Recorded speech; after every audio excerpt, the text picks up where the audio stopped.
ओम सर्वस्वरूपे सर्वे सर्वशक्ति शान्विते भविस्त्राही no Durga Devi नमस्तुते। नारद जी ने पूछा, महाराज, देवी के आराधन रूपी श्रेष्ठ धर्म का क्या स्वरूप है तथा किस प्रकार से उपासना करने पर देवी परम पद प्रदान करती है? पूजा की क्या विधि है तथा कैसे, कब एवं किस स्रोत से आराधना करने पर भगवती दुर्गा कष्टप्रद नरक से मनुष्यों का उद्धार करती है? भगवान नारायण कहते हैं, परम विद्वान देव ऋषि नारद, जिस प्रकार धर्म पूर्वक आराधना करने पर भगवती स्वयं प्रसन्न हो जाती है, वह प्रसंग अब तुम मन को एकाग्र करके मुझसे सुनो। नारद, यह संसार अनादि है। इसमें आकर जो भगवती जगदम्बा की उपासना करना चाहे, वह चाहे घोर से घोर संकट में ही क्यों न पड़ा हो, परंतु सर्वशक्तिमयी भगवती स्वयं उसकी रक्षा करने में संलग्न हो जाती है। अतः प्राणी सम्यक प्रकार से देवी की पूजा करे, यही उसका परम कर्तव्य है। अब पूजा की विधि सुनो। प्रतिपदा तिथि में भगवती जगदम्बा की गौ घृत से पूजा होनी चाहिए, अर्थात षोडश उपचार से पूजन करके नैवेद्य के रूप में उन्हें गाय का घृत अर्पण करना चाहिए एवं फिर वह घृत ब्राह्मण को दे देना चाहिए। इसके फलस्वरूप मनुष्य कभी रोगी नहीं हो सकता। द्वितीय तिथि को पूजन करके भगवती जगदम्बा को चीनी का भोग लगाए और ब्राह्मण को दे दे। यूं करने से मनुष्य दीर्घायु होता है। तृतीया के दिन भगवती पूजा में दूध की प्रधानता होनी चाहिए एवं पूजन के उपरांत वह दूध ब्राह्मण को दे देना उचित है। यह संपूर्ण दुखों से मुक्त होने का एक परम साधन है। चतुर्थी के दिन मालपुआओं का नैवेद्य अर्पण किया जाए और फिर वह योग ब्राह्मण को दिया जाए। इस अपूर्व दान मात्र से ही किसी प्रकार से विघ्न सामने नहीं आ सकते। पंचमी तिथि के दिन पूजा करके भगवती को केला का भोग लगाए और वह प्रसाद ब्राह्मण को दे दें। ऐसा करने से पुरुष की बुद्धि का विकास होता है। षष्ठी तिथि के दिन देवी के पूजन में मधु का महत्व बताया गया है। वह मधु ब्राह्मण अपने उपयोग में ले ले। इसके प्रभाव से साधक तुरंत सुंदर रूप प्राप्त करता है। सप्तमी तिथि के दिन भगवती की पूजा में गुड़ का नैवेद्य अर्पण करके ब्राह्मण को दे देना चाहिए। दुष्वर ऐसा करने से पुरुष शोक मुक्त हो जाता है। अष्टमी तिथि के दिन भगवती को नारियल का भोग लगाना चाहिए, फिर नैवेद्य रूप वह नारियल ब्राह्मण को दे देना चाहिए। इसके फलस्वरूप उस पुरुष के पास किसी प्रकार के संताप नहीं आ सकता। नवमी तिथि में भगवती को धान का लावा अर्पण करके ब्राह्मण को दे देना चाहिए। इस दान के प्रभाव से पुरुष इस लोक और परलोक में भी सुखी रह सकता है। मुनि, दसवीं तिथि के दिन भगवती को काले तिल का नैवेद्य अर्पण करना चाहिए। पूजन के पश्चात नैवेद्य ब्राह्मण अपने काम में ले ले। ऐसा करने से यमलोक का भय भाग जाता है। जो एकादशी के दिन भगवती को दही का भोग लगाकर ब्राह्मण को दे देता है, उस पर भगवती जगदम्बा परम संतुष्ट होती है। मुनिवर, द्वादशी के दिन पूजन में चिवड़े का महत्व है। जो उस दिन भगवती को चिवड़ा भोग लगाकर ब्राह्मण को बांट देता है, उसे भगवती अपना प्रेम भाजन बना लेती है। त्रयोदशी तिथि के दिन भगवती को चने का नैवेद्य अर्पण करके ब्राह्मण को दे देना चाहिए। इस नियम का पालन करने वाले प्रजा सदा संतानवान हो सकती है। देव ऋषि, जो पुरुष चतुर्दशी के दिन भगवती जगदम्बा को सत्तू का भोग लगाकर ब्राह्मण को दे देता है, उस पर भगवान शंकर परम प्रसन्न होते हैं। पूर्णिमा के दिन भगवती जगदम्बा को खीर भोग लगाकर श्रेष्ठ ब्राह्मण को अर्पण करने वाला पुरुष उसके समस्त पितरों का उद्धार कर देता है। पूर्णिमा और अमावस्या तिथि की पूजा में कोई अंतर नहीं है। महामुनि, देवी की प्रसन्नता प्राप्त करने के लिए हवन करने की बात भी स्पष्ट है। जिस तिथि में जो वस्तु नैवेद्य के लिए बताई गई है, उसी वस्तु से उन तिथियों में हवन भी करना चाहिए। यह हवन अखिल अरिष्टों का विनाश कर देता है। अब दिन के पूजन की विशेषता बतलाते हैं। रविवार को खीर का नैवेद्य करना चाहिए। सोमवार को दूध भोग लगाने की बात कही गई है। मंगलवार को केले का भोग लगाएं। नारद, बुधवार के दिन मक्खन का भोग लगाने का आदेश है। बृहस्पति को खांड और शुक्रवार को चीनी का भोग लगाया जाए। शनिवार को गाय का घृत नैवेद्य के रूप में निवेदन किया जाए। मुनि, अब 27 नक्षत्रों के नैवेद्य सुनो।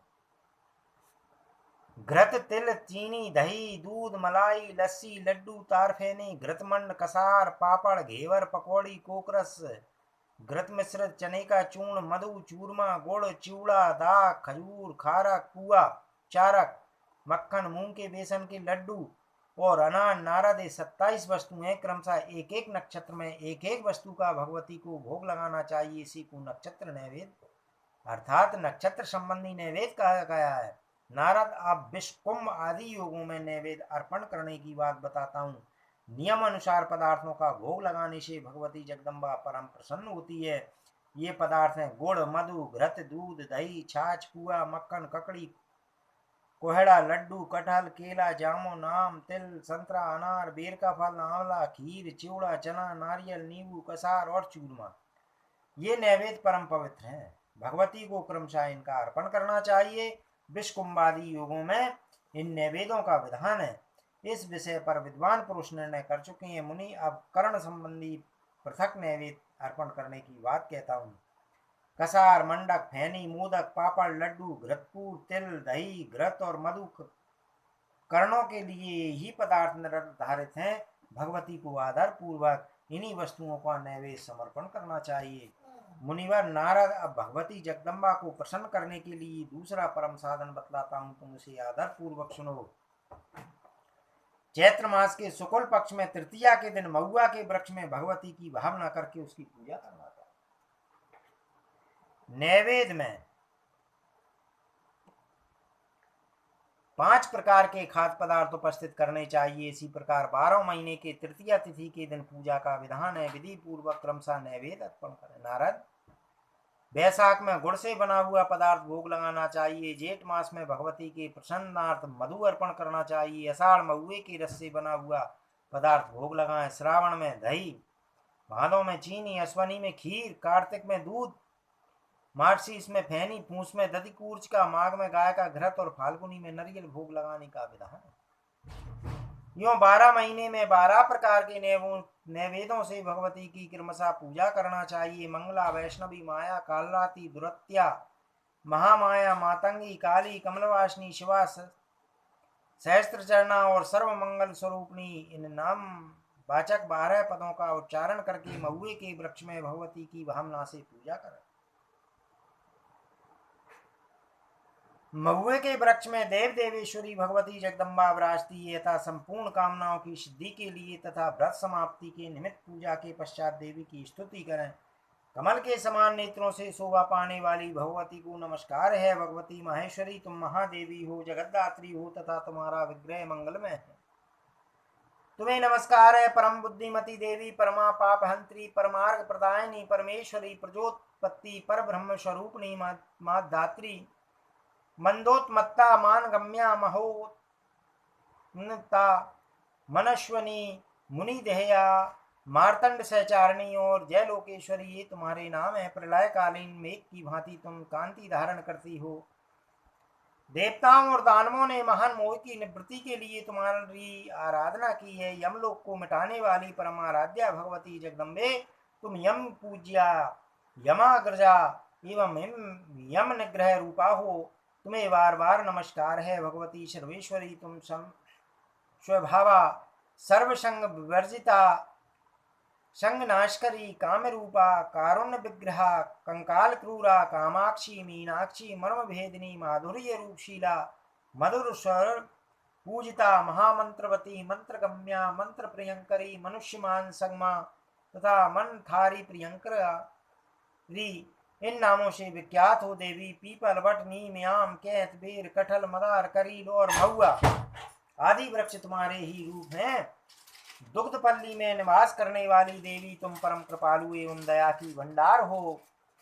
तुम्हारा श्री विग्रह करुणा से ओतप्रोत है। सर्वज्ञ जन तुम पर अधिक श्रद्धा रखते हैं। तुम्हारी जय हो। पूजा करने के उपरांत इस प्रकार के स्तवन देवेश्वरी जगदम्बा की स्तुति करने वाले मनुष्य को व्रत संबंधी संपूर्ण पुण्य सर्वदा सुलभ हो जाते हैं। स्रोत भगवती को प्रसन्न करने का परम साधन है। जो मनुष्य इसका निरंतर पाठ करता है उसे आदि व्याधि एवं शत्रु भय नहीं पहुंचा सकते। स्रोत के प्रभाव से धन की इच्छा करने वाला धन तथा धर्म चाहने वाला धर्म पा सकता है। स्रोत ब्राह्मण को वेद संपन्न, क्षत्रिय को विजयशाली, वैश्य को प्रचुर धनवान तथा शूद्र को परम सुखी बना देता है। जो मनुष्य रात के समय मन को एकाग्र करके इस स्रोत का पाठ करता है उसके पितरों को एक कल्प तक स्थिर रहने वाली अक्षय तृप्ति प्राप्त होती है। नारद, इस प्रकार देवताओं ने भगवती जगदम्बा का आराधन एवं पूजन किया है, जो तुम्हें बता दिया गया। जो मानव भक्ति पूर्वक भगवती की आराधना करता है, उसे देवी के लोक की प्राप्ति सहज हो जाती है। विप्र, भगवती जगदम्बा की पूजा करने से संपूर्ण कामनाएं सिद्ध हो जाती हैं और पुरुष संपूर्ण पापों से रहित निर्मल बुद्धि प्राप्त कर लेता है। नारद, पुरुष भगवती की कृपा से जहां तहां धन अथवा मान के विषय में आदर एवं सम्मान प्राप्त करता है। स्वप्न में भी नरक संबंधी किंचित मात्र भय उस पर अपना प्रभाव नहीं डाल सकता। भगवती जगदम्बा महामाया है। इसका उपासक इनकी कृपा से पुत्र और पौत्रों के संवर्धन में सफलीभूत रहता है। नारद, मैंने जो है भगवती के चरित्र का प्रतिपादन किया है, इसमें नरक से उद्धार करने की स्वाभाविक शक्ति है। मुनि, महादेवी की पूजा संपूर्ण मंगलों को देने वाली।